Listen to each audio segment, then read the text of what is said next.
The Raptors snap their 3-game losing streak as they take down the San Antonio Spurs 119-104. I'm Randy Urban, and welcome to Raptors Night Cap.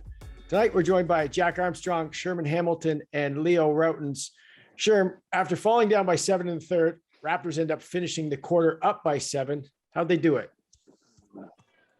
Well, first of all, I thought Scottie Barnes had a lot to do with it. I thought his energy in that third quarter from an offensive perspective was very, very good. And I really thought after Nick Nurse called that timeout that the Raptors responded in a big way. I thought defensively they started to get it together, creating some multiple stop scenarios. And then I thought that Fred chipped in offensively. We saw a little Gary Trent Jr. You saw, Scottie Barnes chip in. And then to end that third quarter, we saw Pascal have his imprint on the offensive end as well. But to me, it all changed after that timeout, the way they played it on the defensive end, which led to more confidence on the offensive end. And at the end of the day, when they controlled the game defensively, I thought they pretty much had the Spurs where they wanted to have them because their offense really started to grow confidence off their defense. Leo, that obviously the third quarter was that turning point. Did you see a moment where you thought, okay, the game's changing here? Well, it was changed, like Sherm said, defensive end. Obviously, Scottie was tremendous. The Fred impact was, tangible. I mean, you could sense it across the board. Defense, offense. It impacted Gary Trent Jr., Cam Birch when he was in the game. Everybody was better because of Fred's presence, right? But think about this: pre-All-Star game, Raptors are top 3 third quarter team, right? Post All-Star game, a bottom 3 third quarter team. And this quarter, they were plus 10. And the energy defensively, the movement, the rotations, the communication, they just took San Antonio out of what they wanted to do. And the offense, you just had guys aggressively attacking and making shots, which they haven't been able to do. So it was impressive, and hopefully they can continue on now. Yeah, Jack, Leo mentions Fred, and 21 in the first half, ends up with 26. And obviously he does so many things to settle everyone down, get everybody involved, play great defense, all that. But you really miss his scoring too when he's not there. This is the second leading scorer on the team. Yeah, and the other thing too is he's such a good three-point shooter. It opens space up because you got to go out and guard him out above the three-point line. And I think it opens up opportunities in terms of your ability to get into the paint. He was able to get by people tonight. I thought he did a really good job of when he got switched on, of making the right reads, and a few times little step back threes, other times getting into the lane, creating not only chances for himself, dump off opportunities, and also just getting the ball on the rim. And now there's offensive rebounds because people are coming over to help on him. So he just, it's an overused term, but he truly is the straw that stirs the drink. He holds his personalities. He's just so tough. He's so old school. He holds guys accountable. It's like having another coach on the floor and an incredibly mature one. And he gets guys where they're supposed to be in their spots. And guys just play more alert and disciplined. I was chatting with Sean Elliott, former great player here with the Spurs and now a broadcaster. And that was the thing he said. He goes, man, the Raptors are disciplined. You look at them in the third quarter, they were disciplined on both ends, smart shots, and of course, just how they played defensively. So, that's a guy who's played for that Hall of Famer over there, Greg Popovich, and he knows what great basketball looks like. Yeah.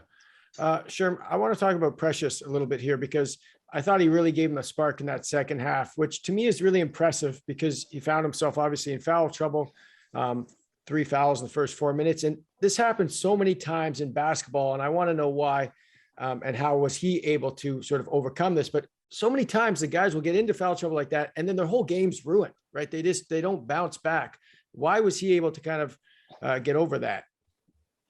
Well, I think to what everyone's talked about, it's that Fred VanVleet influence as well, right? Precious doesn't have to try and hunt down shots. Yeah. They're going to come. If he's patient, they're going to come. And the other thing is we're used to Precious having his imprint on the game with his hustle, getting into the paint, finishing around the basket. Well, he shot the ball from the three-point line and really helped them out offensively from that perspective. So he was able to space the floor in this game. He was able to find his rhythm outside because he wasn't having success inside, and that helped ultimately the Raptors get loose offensively. So he's growing, he's maturing, And, to find that balance you're talking about, Randy, where you get those early fouls, for young players to figure out how to calm down, stay with the process, and not try to do too much to bring the game to them and let the game come to them on their own. It's a difficult process, and it's great to see Precious growing in that area as well.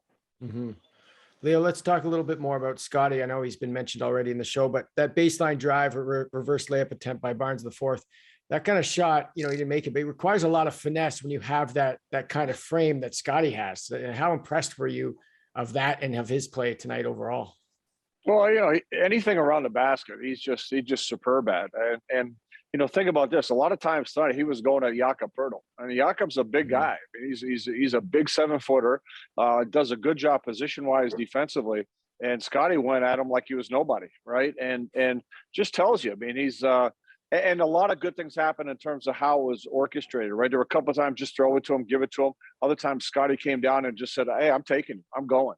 And that's what they need. They need that aggressiveness from him because remember, he's not a guy you're calling plays for, right? He's not coming off screens looking for a shot. He's getting the ball, in activity or in transition. Like I said, other than a good flash in a post to drop it down to him, you're really not looking for him specifically. And so he's got to create a lot of that for himself. And Nick Nurse has said all along, look for it, look for your offense. And I thought in the third quarter, he was outstanding at doing that.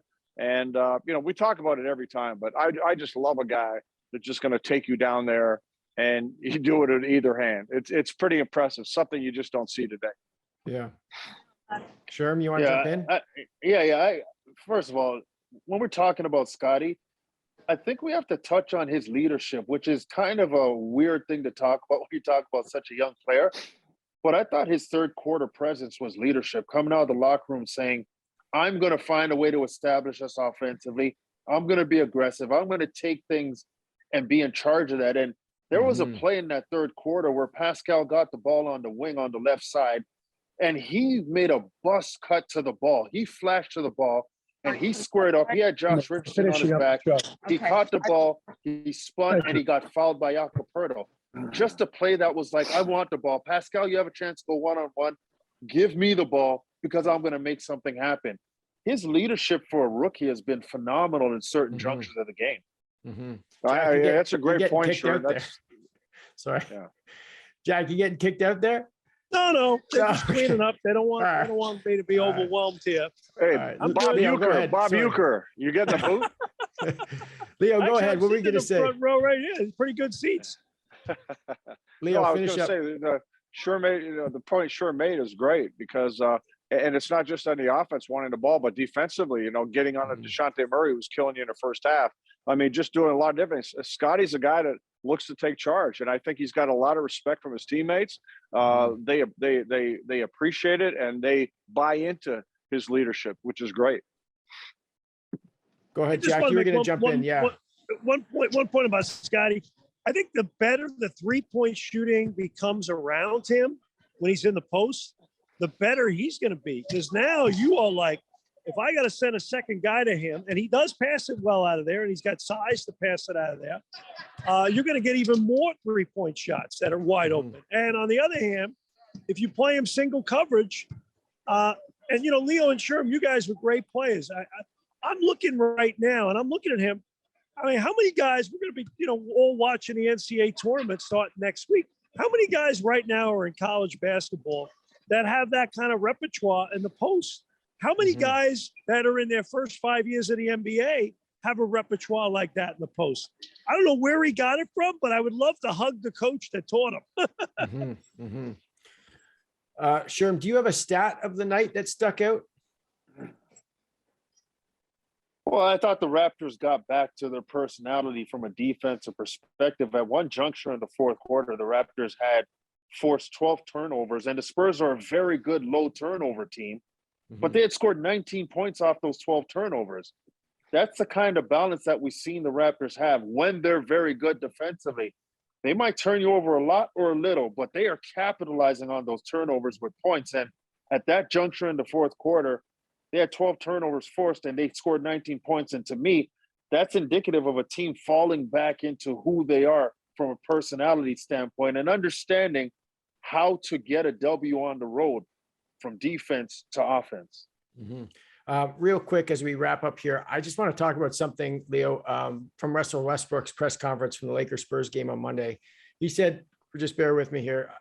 I quote, "I can no longer allow people, for example, Westbrook to me is shaming. It's like shaming my name, my legacy for my kids, the shaming of my character, the shaming of who I am as a person, to me is not warranted. I haven't done anything to anybody, haven't hurt anyone, haven't done anything to play basketball. I haven't done anything except play basketball the way many people may not like. I don't even want to bring my kids to a game because I don't want them to hear people calling their dad nicknames and other names for no reason because he's playing the game that he loves. It's just super unfortunate. I'm at a point where I'm going to continue to address it." You know, he said other things in that, but those are the main snippets. What's your reaction to that, Leo? Well, okay. If you want to criticize his play, I mean, it's sports, right? When you're playing great and people are praising you, players don't have a problem with that. If you're not playing well and you have expectations, you're not living up to them, or you're playing bad, you're going to be criticized. That's the nature of what this is. When people take it further and deeper, and want to get into it personally, of course you got issue with that. But I think it's a fine line. The more you talk about it, the more it's gonna. I mean, you're not going to stop the idiots, right? The idiots are that want to do that stuff. You're not going to stop them. The more you talk about it, the more you feed them. And then when you get family involved, getting on Twitter talking about it becomes a mess. So. Like I said, unfortunately, it's part of sports. It's part of what we do. It's part of whatever. You get people that talk and people that want to trash people. So performance dictates a lot of what happens. And my only hope is that people stick to what they see of you as a basketball player and your performance versus attacking you as a human being or as an individual. Jack, do you think somebody saying Westbrook is that shaming his name? Well, I mean, come on. I mean, we've all played sports. We've all been in arenas. I mean, if someone talks smack about you at a game, as long as they're not using vulgar language. So if they're saying Russell Westbrook, quite frankly, I mean, you're making a lot of money. You got to be able to deal with that. That's part. I mean, people are going to rag you. I don't care whatever sport you play. That happens, and that's going to happen till the end of time. So you got to have thicker skin with that. My opinion is don't be on social media whatsoever and tell your family don't go on it because it's a waste. It's toxic and there's a lot of knuckleheads. And to me, I look back at my coaching career. I mean, I never read the papers. I don't want to hear. And when people say to me, "Hey, so-and-so ripped you," I don't want to hear it. I don't want to hear it at all. I just want to, so the bottom line is you're better off not going on the internet, not going on Twitter and all that nonsense and ignoring these people. Yeah, you're going to take flack sometimes at an arena. That's normal. That's part of your job. Coaches get it, players get it, refs get it. Now, if they go beyond the line, then that's security's job to throw those people out of the arena. Sherm, final words on that? Is the internet real? We're on the internet right now. At the end of the day, he's right. They are name shaming him, but the fans are voicing their displeasure. Two things can be right at the same time. The reality is calling or altering somebody's name to reflect how you feel about their game is not a new thing. This happens. It's something that is experienced by players in all kinds of sports. The issue to me is this. To Leo's point, if you want the praise when you're playing well, then you're going to have to take the criticism when you're not playing well. And the other thing is, he said something earlier prior to that statement a week or so ago about he had no expectations coming to the Lakers. You can't say things like that. Things like that will put you in the bad books of fans, and especially Laker fans, that expected you to come and help them to win, because now it seems like an excuse for the way you're playing. If you're going to play that media game, you better be prepared for the backlash. And if you're not prepared for the backlash, don't play it. Hey, don't spend your whole life worrying about what people are saying on the free app. Hey, Leo, I want to see that on the free app tomorrow morning with your coffee. Thanks, guys, for doing the show. I appreciate your insights as always. Great stuff. And Jack, great to hear you back on the call today. And get to that bus. I don't want them leaving without you. No, the bus isn't leaving for another 18 minutes. I'm good. Okay. Okay. You're good. All right. Next game for the Raptors goes Friday night in Phoenix, 9 p.m. Eastern is the tip. We'll see you then.